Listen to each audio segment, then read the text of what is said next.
미국 CPI 발표가 나왔고요. 3.4%로 예상치와 부합을 하였습니다.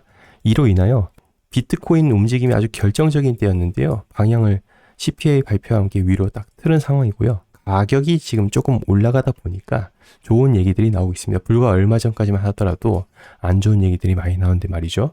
자, 이 중에서 좀 의미 있는 것을 가지고 와봤습니다. 비트코인 중장기적으로 좋은 얘기들요. 텔레그램으로 제가 좀 올려드린 내용인데 방금 전에 비트와이즈 CIO 이야기입니다. 그래서 이거 원본은 더블록에서 나온 것이고요. 더블록에서 이제 이야기한 것의 핵심을 좀 추려보자면 이겁니다. 결론은 바로 이게 되겠는데요. 최근 1분기 13F 서류에서 기관 투자자의 비트코인 할당이 단지 계약금에 불과하다고 밝혔습니다. 고객 할당 및 플랫폼 전체 할당 단계 패턴에 따라서 암호화폐를 평가하는데 6에서 12개월이 걸립니다. 초기 할당 후 약 6개월부터 많은 기업이 전체 고객 목록에 걸쳐서 포트폴리오의 1에서 5% 범위 할당을 시작합니다. 라고 이야기를 하였습니다. 이게 이제 결론 핵심이 되겠고요. 우리는 조금 더 자세하게 좀 알아보도록 하겠습니다. 이게 이제 더블록에서 가지고 온 것의 원본입니다. 이게 진짜 원본인데요. 이게 이제 비트와이즈 CIO가 쓴 이제 투자 레터입니다. 이게 이제 보시면 24년 5월 13일에 작성한 겁니다. 사실 며칠 전이죠. 그런데 이제 뉴스가 지금이 나왔죠. 가격이 오르니까. 그러니까 이게 보면 호재들은 되게 나열이 많이 돼 있는데 응축돼 있다가 실제 가격이 올라가면 그때서야 설득력이 느껴지니까 그때서야 좀 뉴스들을 좀 많이 풀어낸 것 같아요. 더블록도 보면은 지금 5월 15일 풀어낸 거잖아요. 이틀 아껴놨다가 푼 것이 아닌가 싶습니다. 아니면 저 투자자들에게 보내는 레터와 뭐 보도 전체에 오픈하는 거에 좀 시간 차이를 뭐 뒀다든지 뭐 여러 가지 뭐 이유가 있겠지만 제가 보기엔 이런 거지 않을까. 가격에 따라서 좀 좋은 얘기를 또 하는 거지 않을까 싶은데요. 비트와이즈 최고 투자 책임자가 어떤 얘기를 했냐. 비트코인 ETF의 가장 큰 장점은 전문 투자자가 비트코인을 대량으로 구매할 수 있는 문을 열어서 자산에 투자하는 자본풀을 극적으로 늘릴 수 있다는 것입니다. 라고 얘기하고 있습니다. 우리가 비트코인 현물 ETF 왜 좋냐. 사실 일반인들 그냥 입장에서는 잘 모르죠. 왜냐하면 업비트 비싼 거서 그냥 비트코인 사면 되니까 이게 뭐가 중요하나 그러겠지만 큰 돈을 운영하는 운용사 입장에서는 비트코인 현물 ETF가 여러 가지 뭐 커스터디부터 시작해서 뭐 회계 처리 등등 여러 가지 입장에서 봤을 때 아주 유리하다. 13F 서류라는 게 약간 뭐 뭔 말이야 이제 그러실 겁니다. 여기서 이제 쉽게 얘기해서 자산이 1억 달러 이상인 투자자들은 한 분기에 한 번씩 SEC에 13F 서류 제출을 해야 됩니다. 그 서류 제출의 내용은 뭐냐? 어느 증권을 보유하고 있는지 그 보유 현황을 보고를 하는 겁니다. 즉 크게 투자하는 사람은 매 분기마다 SEC에 보고를 해야 된다는 겁니다. 그런데 그 제출 기한이 보통 그 한 분기가 종료된 후 45일 이내에 제출해야 됩니다. 그러니까 지금 데드라인이 언제까지냐? 5월 15일까지 아무리 늦어도 5월 15일까지 보고를 해야 되는 거죠. 1분기 동안에 있었던 일을요. 그러니까 아마 오늘까지 해가지고 또 더 많은 지금 뭐 보유 소식들 해가지고 더 나오지 않을까 싶은데요. 그럼 이걸 통해서 앞으로 또 예측할 수 있는 게 이제 2분기가 4, 5, 6월이잖아요. 그럼 4, 5, 6월이 딱 끝났어요. 그럼 6월이 끝나고 45일 이내니까 8월 15일까지 이 2분기에 있었던 ETF 보유 현황을 SEC 제출을 해야 되고 그럼 이게 공개가 되겠죠. 따라서 8월 한 10일에서 한 15일 요때쯤에 지금 최근에 트렌드 보니까 요때쯤에 공개가 되더라고요. 이때쯤에 또 어느 기업들이 보유를 했다면서 또 이런 소식들이 퍼져나올 가능성이 있는 거죠. 그래서 이제 매 분기마다 챙겨봐야 될 게 이제 비트코인 암호화폐 하는 사람들은 요거 13F 현황 봐야 되지 않을까 싶고요. 이건 우리가 뭐 챙겨보지 않아도 뉴스로도 아마 나올 거 싶습니다. 자, 그리고 많은 전문 기업이 비트코인 ETF를 소유하고 있습니다. 이렇게 많은 기업이나 소유하고 있다는 겁니다. 특히 한 곳을 좀 대표적인 한 곳 보자면 하이타워 어드바이저스. 그래서 미국의 2위 RIA 회사로 라고 이렇게 나와 있는데 RIA가 뭐냐 했을 때 독립투자자문사 뭐 이렇게 이야기하더라고요. 그러니까 그 미국 2등 하는 곳에서 비트코인 ETF를 보유하고 있다. 여기 이제 큰 포인트가 되겠죠. 뭐 그 밖에 다른 곳들 많고 여러분들 이미 이건 다 아실 겁니다. 이건 궁금하신 분은 일시정지해서 읽어보시고요. 자, 그 다음 지난 목요일 이게 이제 작성 일자가 이제 5월 13일 기준인 거 좀 감안해 주시면 좋을 것 같고요. 그 당시 563개의 전문 투자 회사가 30억 달러 상당의 비트코인 ETF를 보유하고 있다고 보고했고 5월 15일 서류 제출 마감일이 다가올 때쯤에는 700개 이상의 전문 회사와 AUM이 50억 달러 육박하게 이렇게 될 것으로 예상합니다라고 이야기를 이제 예상을 했었습니다. 그리고 두 번째, 전문 투자자 소유의 역사적인 규모 이렇게 나오고 있는데 이제 무슨 얘기냐면 원래 ETF 출시되면은 몇 달 동안 별로 거래량 그렇게 많지가 않습니다. 그런데 이게 이번에 뭐 보셨겠지만 비트코인 현물 ETF 출시하자마자 가격도 가격이지만 수많은 곳에서 비트코인 현물 ETF를 매입을 했다는 거죠. 그래서 이걸 비교할 비교군이 별로 지금 없는데 그나마 비교한다면 과거 2004년 말 금 ETF 출시됐었을 때 그거와 이제 비교를 할 수 있는데 그 당시 최초 13F 신고 당시에 금 ETF는 해당 상품에 투자한 전문 이 회사가 95개에 불과했다. 근데 아까 보셨겠지만 몇 개였습니까? 지금 일단 보고된 것만 하더라도 563개잖아요. 아마 지금 더 많을 거예요. 오늘까지 마감을 하면은. 그러니까 이 비트코인 현물 ETF가 그냥 만만하게 봐서는 안 되는 부분이고 이제 시작이라는 것이죠. 그 다음 시사점 세 번째.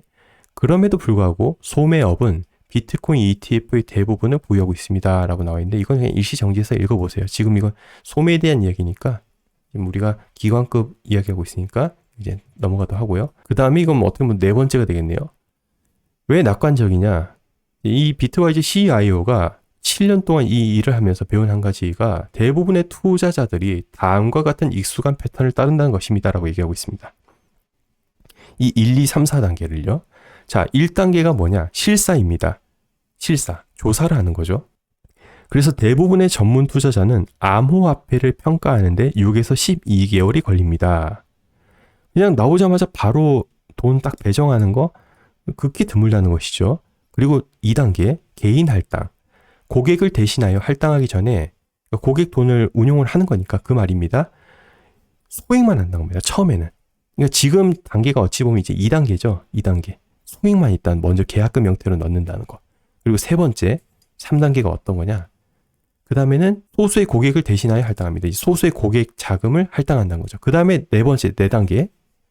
초기 할당 후 약 6개월이 지나면 많은 기업이 전체 고객 목록에 걸쳐 포트폴리오에 1에서 5% 범위의 할당을 시작합니다.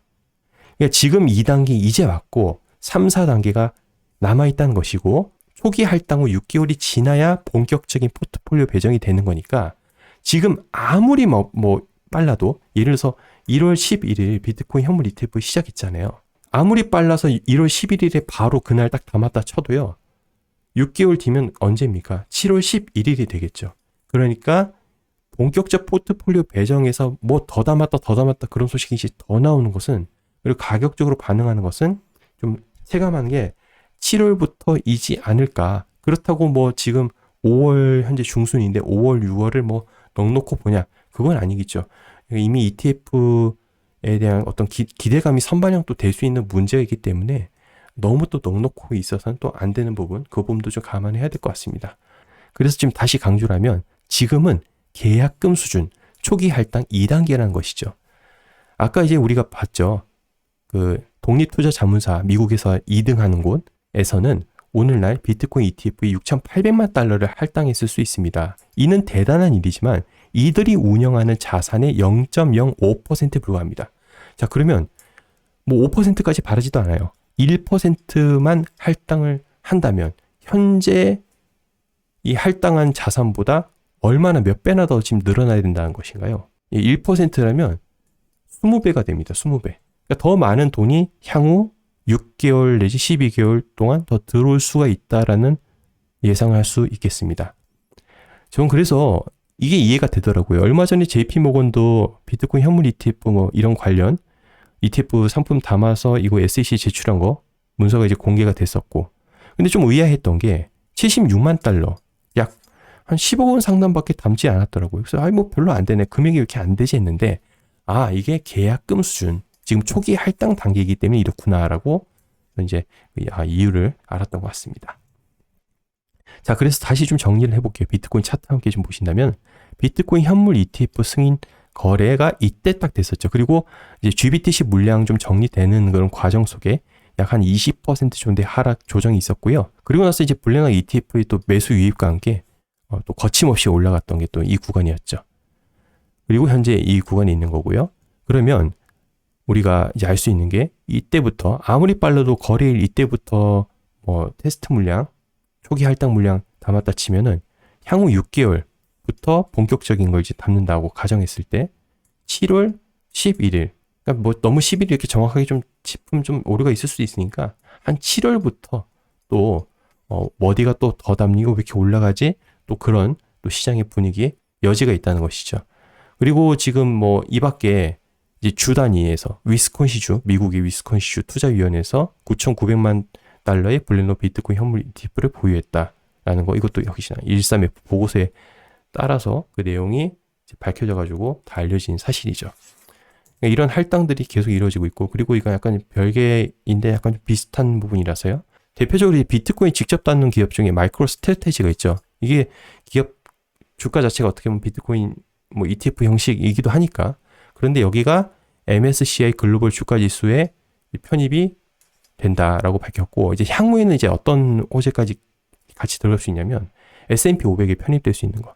근데 저는 개인적으로 마이크로 스트래테지가 S&P 500에 편입된다고 할 때쯤에 아마 빠르면 올해면 아니면 내년이 될 수 있을 것 같은데, 이게 만약 타이밍상 봐서 너무 크게 과장돼서 광고를 하고 부풀려진다면 과거 코인베이스가 나스닥 상장되듯이 약간 그런 느낌을 뭐 흥분감을 시장에 줄 수 있지 않을까라는 생각도 좀 하고 있습니다. 이거는 근데 지금 당장 확정지어서 시나리오를 이렇게 확정지어서 그렇게 간다라기보다는 일단은 좀 조심해서 나쁠 거 없으니까 이런 부분, 그러니까 너무 과도하게 몰려가서 사람들이 몰려가서 막 한쪽으로 너무 쏠려서 또 옳다고 하면 또 항상 그 사고가 터지잖아요. 그래서 이 부분은 어느 정도 좀 감안하고 저는 좀 보고 있습니다. 자, 그리고 지난 바로 앞에 영상에서 좀 말씀을 간략하게 드렸던 건데, 게임스탑 이거죠. 예, 게임스탑도 이렇게 주동한 사람의 트위터가 3년 만에 부활해가지고 활동을 시작했던, 그래서 바로 앞에 영상에서 말씀드렸던 부분이 있어서 궁금하신 분들은 바로 앞에 영상 참조해 주시면 좋을 것 같고요.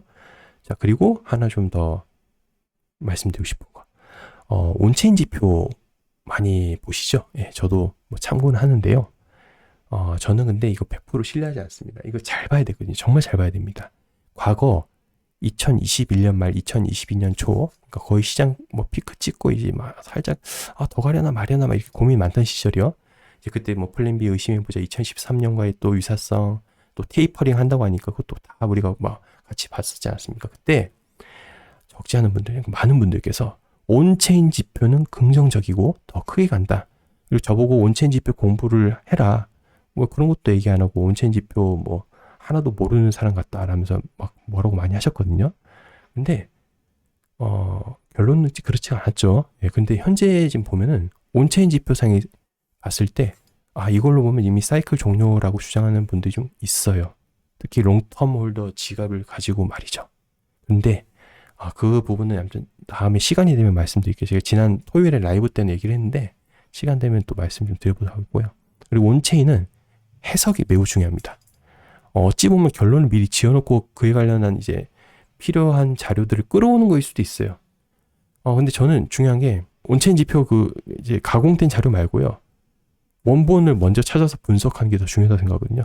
이거 되게 까다로운 작업입니다. 온체인 지표 분석은요. 그리고 단순 결론만 보고 판단하는 것은 매우 위험하다고 생각하고, 요즘은 이 지갑 추적을 통해서 이제 그런 걸 이제 많이 이렇게 눈에 보기 좋게 만들어내서 판단들을 하는데, 이 지갑 추적하는 거 다 알잖아요. 그러니까 그거 막 해석하는 사람들 너무 많다 보니까 지갑을 이동시키고 쪼개고 막 그렇게 데이터를 막 왜곡하고 그런 경우도 되게 많아요. 그래서 매우 좀 이거 조심해야 됩니다. 이건 100% 온체인 지표만 100% 보고 이것만 신성시하는 사람, 신뢰하고 신성시하는 사람도 너무 많거든요. 근데 그게 전 아니라고 생각해요. 뭐든지 뭐 그렇죠. 뭐 금리가 뭐 전부다. 비트코인 움직이는 건 금리가 100%다. 뭐 돈이 무조건 풀려야 된다. 뭐 그러니까 하나만 딱 잡고 가려고 하는 사람 되게 많거든요. 왜냐면 복잡하니까, 워낙에 복잡하고 마음이 자꾸 흔들리니까 뭐든지 하나만 딱 잡고 싶어하는 게 사람 심리거든요.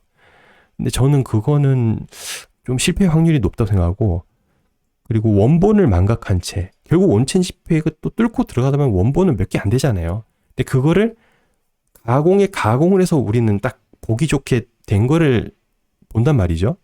근데 그걸 보면은 오류에 빠질 수 있으니 이 부분을 유의되지 않을까 해서 이 부분을 잠깐 좀 코멘트 했고요. 그리고 하나 좀 말씀드리고 싶은 게, 이 유튜브 알고리즘이 약간 좀 변화가 된 것 같아요. 그러다 보니까 어떤 분은 이거 왜 영상 안 봤지? 이런 분도 계세요. 사실 이제 제 거 구독을 하신 분들이 이제 구독을 누르시면 이렇게 펼쳐지는데 대부분 아마 여기 맞춤 설정이나 없음으로 돼 있으실 거예요. 그런데 전체 알람으로 하셔야지 영상을 올리면은 이 알람으로 딱 써져가지고 위에 팝업으로 아마 뜰 겁니다. 그래서 전체 알람을 하셔야지 놓치지 않고 영상을 보실 수 있으니까 이 부분 좀 간략하게 안내를 드렸고요. 자, 그래서 오늘의 핵심 포인트는 바로 이겁니다. 현재 2단계 있고 앞으로 3, 4단계가 남아있다. 마침 또 비트코인 반감이 또 이때 됐잖아요. 비트코인 반감 1년 또는 1년 반 뒤에 뭐 시장이 큰 상승 피크를 찍는다 뭐 이런 얘기들 많이 하는데 지금 비트코인 현물 ETF 출시와 반감기가 거의 비슷하고 그리고 기관급들이 현물 ETF 매수하는 타이밍이랑 이 구간이 지금 되게 유사합니다. 그리고 그들이 담는 거 6개월 또는 뭐 12개월 이 과정이 반감기랑 지금 딱 맞물리면서 돌아가고 있습니다. 이거 지금 사토시 나카모토지 어떤 사람인지 참 궁금한데 그러니까 이런 큰 그림을 보면서 이번 장 또 이렇게 가보는 거 어떨까 제 의견 또 남기면서 이번 영상 마치도록 하겠습니다. 시청해주셔서 감사드리고 다음 시간에 뵙도록 하겠습니다. 감사합니다.